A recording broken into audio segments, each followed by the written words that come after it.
মানুষের অ্যারেস্ট করে না।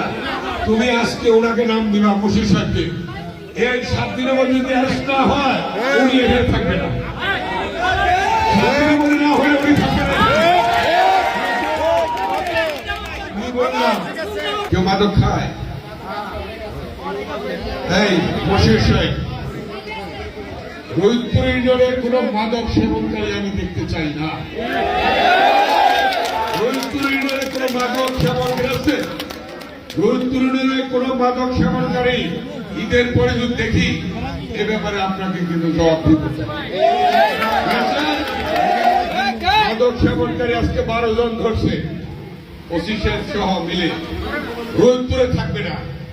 বিএনপির কোন কর্মী নেতা যদি খায় তারা ধরবে না। আগে বিএনপি কেউ খায়? বিএনপি কেউ খায়? অঙ্গ সংগঠন কেউ খায়? আমি কিন্তু প্রকাশ্যে জিজ্ঞেস করতেছি, যে খাবে তাকে ধরবে, তার জন্য সরাইবার জন্য যে তদবির করবে তারাও ধরবে, যে তদবির করবে তারাও ধরবে। মাদক চলবে না। আমি তো বলে দিলাম, মাদক সেবনকারী আগামী 7 দিনের মধ্যে ধরা না পড়ে তাহলে উনিও থাকবে না। ঠিক আছে?